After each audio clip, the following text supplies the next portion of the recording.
Hello, viewers. Welcome to another episode of the Uniben Alumni Series. This is a show where we showcase alumni of the University of Benin, men and women that went through the four walls of one of the greatest tertiary institutions in West Africa, the University of Benin.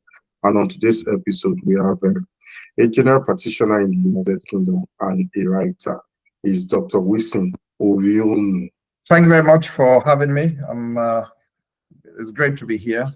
It's a big privilege. So Thank you, sir.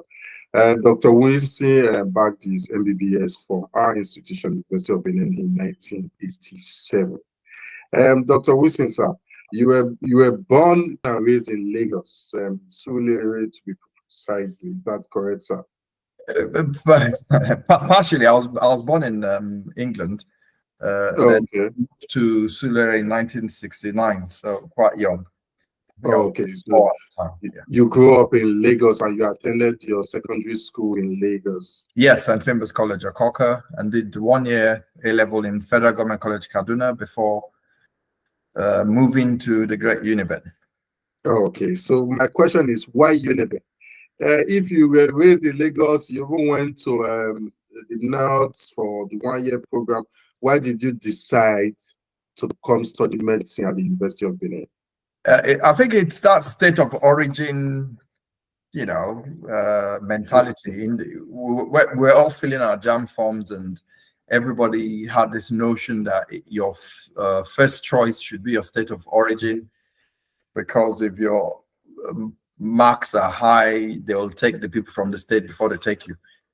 There's no proof of that, but that was just the prevailing thought. So, and we all wanted to pass and get in. So everybody said, it's Benin for you because you're from, Bendel State. Why medicine? Why the choice of medicine? What inspired that choice of course for you? Yeah, I mean, there was no deep thinking at the time because, being a teenager, you didn't really think it through. But being a science student and doing well in science tend to propel you towards a career in medicine, pharmacy, engineering. My math wasn't so good, so engineering and architecture was out of the plan. So being a good in science, liking biology, and generally liking people, you tend to go for medicine. Well, I wanted to deal with people. Dentistry was a no-no because I felt, I'll be limited to the mouth. And, so I just thought medicine will be good for me. Yeah, okay. You talk about dentistry. I know recently the medical and dental class of 87 had a reunion in Benin. Yes, just a couple of weeks ago. Can you tell us how was the ceremony? How are you able to keep yourself up to this extent? This is more than about 35 years since you graduated. 37 to be. And I think 37. Oh, okay, and I think it's quite regular, the reunion, because a few years back I saw one actually. Yeah, so this is another one. So how have we kept this? Brief history of our class. Members, particularly in America, had kept in touch for quite a few years socially, but formally, I think Christmas Day 2015, we had a WhatsApp group, and people joined the WhatsApp group, and then by 2017, we marked it for our first reunion, which was held in Lagos. At the time, Benin was a bit hot, so not everyone was scared of going to Benin. So we did it in Lagos. We had a fairly good turnout. And then subsequent reunions were in Dubai, 2019. And then we had a cruise last year. And then it was decided that we should, come to the home, so this was our first time of doing a reunion in University of Benin itself, so it'll be historic for us and nostalgic. Okay, let's talk about your time as a student of Uniben. I understand that you you were into student politics at some point. You were a member of the Uniben, the Senate. Yes. Then, so at your faculty level, you also did politics. How were you able to manage your academics and politics at that level? Yeah, it wasn't big time politics. It was just, being a rep for your class. And what happened was there was a friend of ours who was a social secretary. So we had campaigned for him, Ashibogu, for social secretary. He had won. So we thought, we'll just go with him to the Senate, basically to approve his budget. So we we went as Senate officials, and basically you attend meetings and discuss politics. I can't remember exactly. I can't even remember much of what we were doing then, but it was good. We had some people who liked to talk a lot. We voted, and there was this joke, honorable speaker, I moved that the meat pies are getting cold and the minerals are getting hot. Can we adjourn? That's what I remember. But you'll have your refreshments, you'll talk. Sometimes we'll talk till 3 a.m. It was interesting. Okay. Also, you were, as a student, you were involved in a lot of activities, dance group and gospel music, all that. Which can you recall some memorable moments for you while as a student that you can look back to and with a smile on your face, say, oh, this particular event I can never forget? Yeah, we'll be here forever. We need plenty, Incidentally, I have a book on my education in Nigeria, and obviously Uniben is 25% of the book, but there are quite a lot of memorable events socially. As a young student going into Uniben, we used to call ourselves Jambite freshmen. It was really interesting to see older students and how they behave. So you soon learned from them. Socially, it was good. There was a lot of interaction between many faculties. The good thing about medicine in University of Benin is we don't have a separate medical school, and we don't have separate medical hostel then. So we mixed with everyone, and you met people from engineering, arts, so it was good. It was like a melting pot. You exchanged ideas. First year student union socials, Victor Wifo came. He was quite dramatic. He had a dwarf on stage with him, and it was quite moving. All those Joromi records my father used to play, we saw him live on stage. That was great in my first year. By the second year in Uniben in 82 or 83, Third World came, the big reggae group came. I had a very good show. We all attended, we enjoyed it. Because the Naira was strong, you see, so they could bring in foreign artists. And then after that, we had Evelyn Champagne King and Raphael Cameron. They played together. Then Sky and Brass Construction played together, 2 different shows. These are big people, big show, all foreign artists, and we had a marvelous time. Life was sweet. We had money to pay the gate fee, I think 10 Naira. Watch international artists in the main auditorium. So that was quite good. So it was really exciting. Then about 83, we formed a dance group and started dancing in shows because I was keen on dancing. So it was a very marvelous time. Okay. What will you count? What will you say as your greatest takeaways, your greatest attribute you took from the University of Benin? Yeah, well, it was an education, for sure.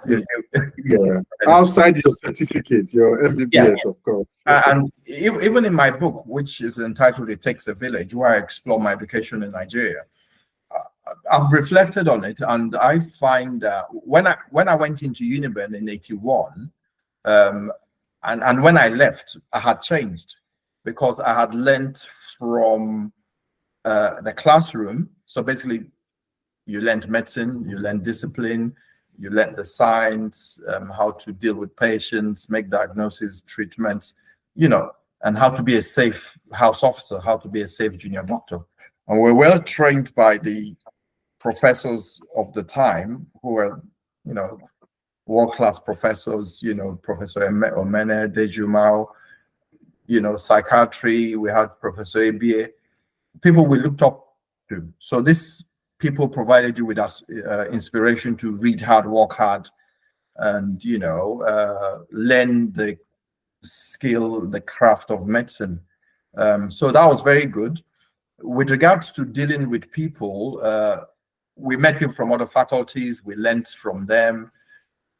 Doing the politics, the student union politics, you learned how to greet people, shake their hands, say good morning, be social, break the ice, So I wasn't shy, I could go into practically every hostel in Uniben at that time. I'd entered every room. I knew, because you go knocking on doors, introducing the candidates. Then I ran for socials and I lost. Thankfully, yeah, I ran for socials, but I lost, and I was happy I lost, because a few months later the whole student union was not expelled, was suspended because of some electoral problem, So I was just thank God I wasn't among, But but it was interesting, like doing your posters, doing publicity, then the manifesto night. Normally, manifesto night used to be in the main auditorium, but in our time we did it in the sports complex. All the candidates just sat on a long row of chairs facing the students who were in the stands. Good Lord, I was sweating when I saw the crowd. That was my first time of addressing like the whole crowd, the whole Uniben. So when you take the microphone, great Uniben, they will shout, then you give your manifesto. That was my first time talking to a big crowd, and I was sweating. I can't remember what I said, but it didn't convince them to vote for me, so I lost. but you learn how to I talk publicly now. In Uniben, I did 2 interviews on Benin television after I won Mr. Uniben. So you sort of practice how to talk in front of a camera. So those are all skills, people skills, soft skills. Then we did some shows, for how to manage funds, advertising, dealing with radio people. So all the skills are what I left Uniben with, medicine and social skills and management, time management skills. Okay. You are currently a general practitioner in Birmingham, in the United Kingdom, and you also act as a service lead for Asylum Seekers CLE. Yes. And can you throw more light on the Asylum Seekers CLE? What is the setup about? What is your role there? That's a hot potato. It's a very politicized topic, so I'll work carefully. Now, obviously, there's problems in the world, and people flee home countries and go to a country of refuge. So England, has been kind enough to receive people from all over the world who are fleeing persecution, political, social, whatever. So when people arrive, they come with different languages and different stresses, because the journey is a bit rough. People in West Africa will come through Libya, cross the Mediterranean, go through Europe, Italy, France, cross the English Channel. So that's 2 bodies of water crossed in, makeshift boats, which sink once in a while. So everybody's stressed. And providing healthcare to that group of vulnerable people requires a kind of, you need to be trained and be empathic. And there's wars going on everywhere. So each war will produce more refugees, because when your house is being bombed, you have to flee. So it can be traumatic. It's a very sometimes high tension situation, but we try our best to offer medical help. And some people on the journey, they could be on the road for three years, so they've not had a medical checkup, they don't take tablets, the dental side is bad. So you try to help people who've been through trauma. So that's what we do. Not the same as Jakpa, because so many people will be thinking asylum seeker is Jakpa. It's not. Jakpa tends to be the legal route. You know, you have a visa, you jump on a plane and land. But the asylum seekers is more, you're entering the country through the back door, and people die in the process. So it's highly stressful. Well, that's I've done it for about 8 years now. So. Kudos. Thank you for that. You're a writer. You are the author of the first online Nigerian Pidgin English dictionary, Bababilis dictionary. What inspired that innovation? How did that come about? That was in 2000. I was writing this novel and using a lot of Pidgin English dictionary. Using a lot of Pidgin English words. So I started doing a glossary of Pidgin words that I'm mentioning in the book. This was meant to be for the back of the book.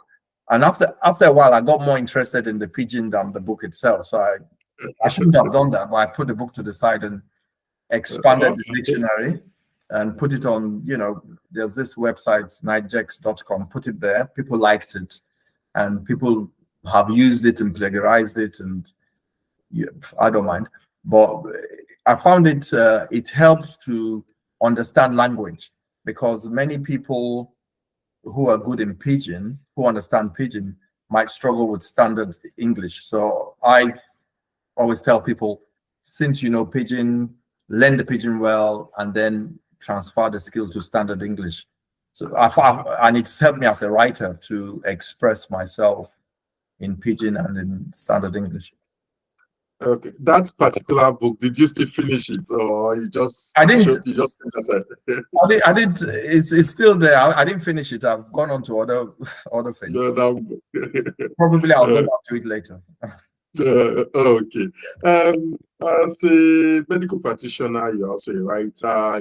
You love to engage in marathon runs and climb mountains. Are you able to blend all these? Are you able to do all these?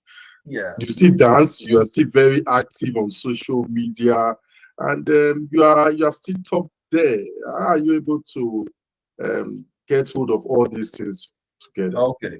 I think the first, when you look at the whole things I do at a sitting, you think of everything at the same time. But when it comes to doing it, you're not doing everything at the same time. They're, months apart, years apart. So it's just at different times, there'll be a different project to do. And I tend to find myself doing, different projects like, I like walking, I like exercise. So that's why I went to Kilimanjaro, and I like adventurous walks. So Kilimanjaro was very good because the highest point in Africa. And the way I think is a bit, there is no real plan to the thinking. I just thought, if you go to the highest point in Africa, the next point is the highest point in Nigeria, So I decided to go to Chapal Wadi, which is in Taraba State, in the corner of the eastern corner of Nigeria on the boundary with Cameroon. So Chapal Wadi was good. I won't advise anybody to go there now, because why? You will be you'll be asking yourself, are we still in Nigeria? That's the only question I was asking myself, because I went from Lagos to Abuja, flew from Abuja to Yola, then from Yola took a car down to, I can't remember now, and then we now drove to Bali. You will get to a point you don't even know where you are. Then you now have to go to this Gaski National Park. You'll be on Okada for 4 hours in the mountains. Oh. You wouldn't know where you are. That is if if you get lost, you are lost. Because Nigeria is so big. Nigeria is so big that you'll be thinking, are we still in Nigeria? You go into the mountains. It's Mabila Plateau is a mountain range. It's all up in the air. People are crossing from Cameroon to Nigeria back and forth. Those people don't even know what's going on in Nigeria. To them, you people are just in your country, and we are in our corner here, And some people listen to Cameroon radio. rather than Nigerian radio, on the boundaries, So it was an eye-opener for me to see how vast Nigeria is, and the nature, the geography, the mountains, absolutely beautiful. So that's why I enjoy walking. Then the marathon for charity. I try and raise money for charity and orphanage in Ikorodu, and also keep fit. So you try and kill two birds with one stone. Our university will be 54 on November 23rd. What can you say is our biggest achievement as an institution? This is after 5 decades. Yeah, I mean, it's the sheer volume of graduates, is quite large. We've contributed to science by producing professionals who've, been able to make impact in the world. Obviously, I have intimate knowledge of medicine, so I'll talk more of medicine. We've produced doctors who've gone on to do well in Nigeria and foreign countries. We've had good impact in the arts. We've had people who are inspiring. I look at my classmates and how they conduct themselves with dignity, with they apply themselves to their work, which is a credit to where they come from. You look at the engineers, the IT professionals, banking. I'm trying not to name drop. I don't like dropping names, but there's people who I went to Kaduna who came to Uniben who founded banks. We have ex-governors. We have crooks too. But majority of our students are doing very well, and the fact that 37 years later, me and my classmates are coming back shows we're getting along well. And it was very proud when we had a scientific session in the TED Fund Hall in UBTH, attended by dental and medical students. I think we're up to 100, and we gave talks to the students and answered questions, and that really is what my idea of an alumni should be. To go back and teach or give lectures to those people in your faculty, so that you can inspire them. Because when I was a medical student, I didn't see any alumni at all, and there's nothing like somebody who has been in your shoes ahead of you coming back and telling you about their specialty. Somebody spoke about psychiatry, somebody spoke about public health, and the students are looking at us and they are seeing people who were produced by this institution who are contributing their own quota to society. So that is a great thing. In our first reunion, we had the privilege of having Professor Grace Alele Williams to give the keynote. She attended. I took a photograph with her, which is pride of place because she's such an inspirational figure. Even after all these years, you can't erase the stature she had. She didn't lecture me, but just being on campus, it gave the university status in the country. And professors in pediatrics, in gynecology, surgery.